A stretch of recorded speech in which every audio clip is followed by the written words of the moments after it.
So I'm going to show you my pantry. If you saw the last video I did, then you will have remembered how I moved my pantry from its previous location to a new location, bought some more shelving, and basically made it much more usable. It's a kind of a temporary pantry. One day I want to finish out this basement, but until then, I don't know when that's going to happen. I just needed something much more user friendly, and so I created a new pantry. It's larger. Like I said, got a couple more shelves, and we've always had a pantry because we can our goods from the garden every year, and we will even buy some bulk produce and can it up whenever we can. But we just needed more space because now we're adding purchase goods from the store because of the virus that hit last year. We learned a valuable lesson that just the amount of things that we can out of our garden is just not near enough for something like that, and so we're always going to maintain some kind of usable pantry. We're not trying to stock up for any type of crazy event or anything, but it's really nice to have some extra groceries here that is readily available. Don't have to run out to the store for one of this and one of that, hopefully. We also got some essentials that we were quite short on during the virus and had to either make do or run out and get like everybody else. So just going to show you what we got. This is just this is really just kind of where we're at now. It will change. It will get probably bigger. We are expanding the garden, so we will be able to can a lot more things. And so this is just kind of our starting point. We have been collecting goods for, if you count the purchased goods, we've been collecting those for a year basically, and then we've been canning for many years. But I'll show you what we got, and you can come along with the tour with me. So we'll start here at the curtain. This kind of separates my pantry from the lights of the downstairs, even though there's not many. It just kind of, you always want to keep all your canned goods free from light, especially the ones that you personally can and process, because they're just in glass jars. I bought me a couple of totes here. You can see here.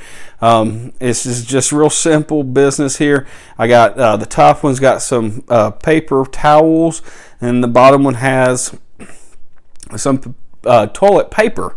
Everybody knows how that was during the whole virus bit. So this tote here full of toilet paper is plenty. I'm not trying, like I said, this is not storing for extreme long term, but a big old tote full of toilet paper, it holds quite a few, so we're good on that. Well, then we'll come in here into the pantry, and if you didn't see my last video on the down and dirty lighting system in here, like I said, this is all temporary, can be taken down super fast, so that's why it is this way. Didn't want to do any permanent wiring because this will end up being kind of like a makeshift bedroom. But I'll start over here to the right. This is all of, it's got a little bit of hodgepodge here and there. On top we've got soap. This is just some bulk dishwashing soap you do by hand, and then some empty containers and some full ones so that I can empty the mega bottle into something a little bit more usable as we go along. Got just a few candles there. This is all beans and pasta, so some and this is pretty cool. This is just mac and cheese that you buy in the box, and so I just vacuum sealed it with the ingredients and everything. That way it's a little bit more shelf stable than just being in a cardboard box. This is bean soup, and this is slow cooker chili that you buy in the bags. And if you ever buy these in the bags, they're not going to stay very well in those bags for long term. So these are all just vacuum sealed in jars. Got the dry beans, got some pintos, some kidneys, and got some split peas. Got down here, I've got salt. I've got to transfer these from these containers here and put them in a better container. These are M&Ms, because who doesn't like M&Ms? And if you store them this way, vacuum sealed, they'll last a whole lot longer.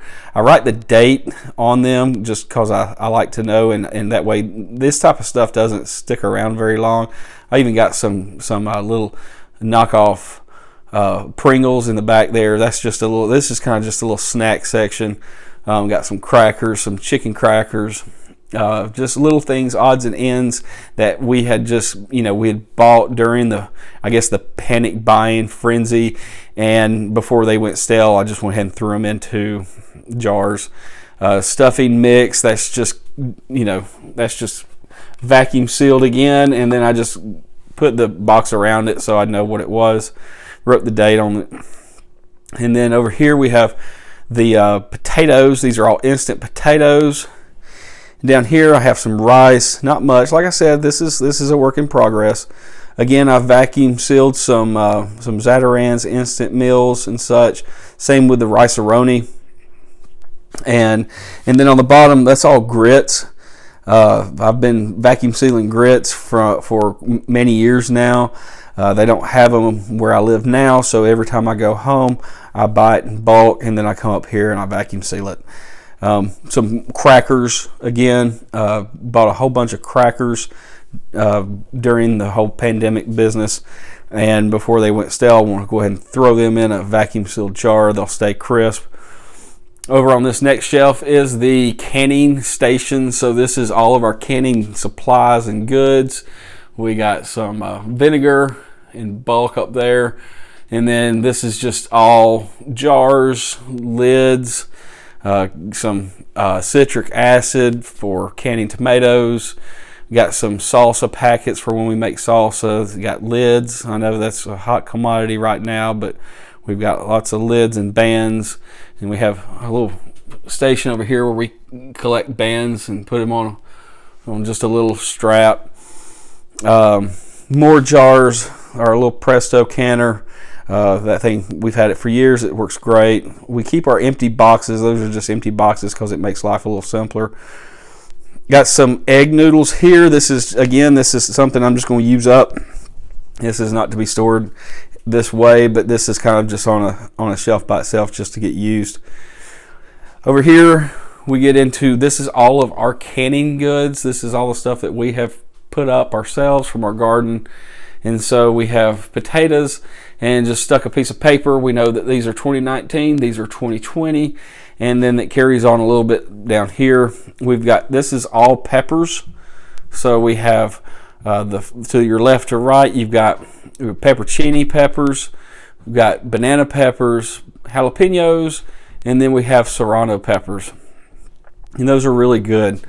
This whole bottom shelf one day will all be tomatoes. Right now it's not, but again, we just got this little bit of tomatoes that we put up, let's see, in 19 and 20, and then we have one lonely little jar of pickles. Next is the meats. So tiny little section of meat. One is chicken, one is beef. You can figure out which is which, but we got a whole empty shelf down here. Like I said, I would like for this whole shelf here to be tomatoes. We go through quite a bit of that. And then down below, more meat and more pickles. And over here is where we start getting into the purchased items. The top shelf is odds and ends. So they're not even but one deep. It's just kind of something that needs to go. So that's kind of what I've been doing with them. The one onlys go up top. And then we have down here all the purchased canned goods. We have corn and beans. We have all this is beans and chili kits. So make your chili. I keep a pad and pen so I can keep my inventory always up to date. I have just a little bungee cord here with a shopping bags that makes bringing things up from down here a little bit easier. It's kind of like your own little shopping cart. All of this on the bottom is all tomatoes, and it mirrors back over here. Like I said, this will one day all be tomatoes, and it'll just carry over to purchased. Hopefully one day we won't have any purchased tomatoes. They'll all come from our garden, but until then we have to augment with purchased. And then down here you have some bulk tomato sauce and tomatoes, where we make homemade spaghetti sauce, and some more purchased ragu spaghetti sauce for something quick and easy, down and dirty. Over here to the left further, these are more canned goods. We've gotten away from all the stuff that we have put up. This is all purchased stuff. We got chicken broth, cream of mushroom, celery, chicken. We got some mixed vegetables. We got some gravies, some greens, some peanut butter, some soups. We got mayonnaise, and this is just kind of more kitchen supplies type things. And then this is the last one here, and this is kind of more odds and ends. Haven't got it completely down to a science, just so many different little odds and ends, but we got a bunch of cooking sprays. We got some wing sauce of different kinds. We were doing quite a bit of wing sauce, hot wings during this time, because it was quick and easy, and nobody was really buying up all the wings, so we did. Seasonings of different kinds. We got a little bit of this and that, like I said, some drink juices, some bouillon, excuse me. And then all down here is all your like instant rice, instant potatoes, your corn breads, and that type of instant biscuit mix type stuff. This is all meat, so everything from your Spam to your chunk chicken breasts, just bacon bits, corned beef hash, and then more kitchen cleaning supplies on the bottom. So what I've done, just kind of like on the other shelf, all the top stuff is just kind of stuff that needs to go, and so it just got like a few things that's kind of here and there, needs to find a place in our belly. So we'll use this stuff first, all along here, and like I said, this little section here, and that's pretty much the whole pantry. So that's our pantry. Hope you got some ideas out of it. This, again, I'm real proud of it. It's not going to look like this. Probably as we grow, the pantry will morph and grow with us. There's plenty of room. We've got lots and lots of space to add more things. Some of the things probably, once they come off, won't be replaced. A lot of your kind of last minute buys, like the chicken cracker, such as that, won't be doing any kind of dry canning with that, like your vacuum sealing type stuff.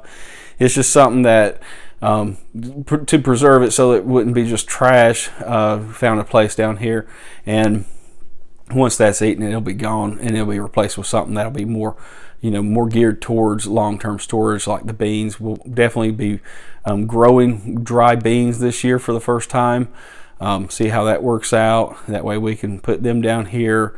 Lots of different varieties of dried beans, so we're going all out on that. We're going to be growing a ton of green beans and canning some green beans. That'll be a first for us here, and just really expanding the garden, like I said, and growing a lot more of our food, and really trying to gear up and get this pantry much better stocked on things that we really enjoy to eat. So stick with us and follow us through that adventure. As soon as gardening season can possibly get off to a good start, we will be right in the mix of it. I am just waiting. I can't hardly wait to get my seeds going. I'll do a video on that, on how we start our seeds, get all of our plants ready, how we do all that stuff. So hope you like the video, hope you like our content. Stick with us, hit the subscribe button, join our little family, and I'll see you on the next adventure.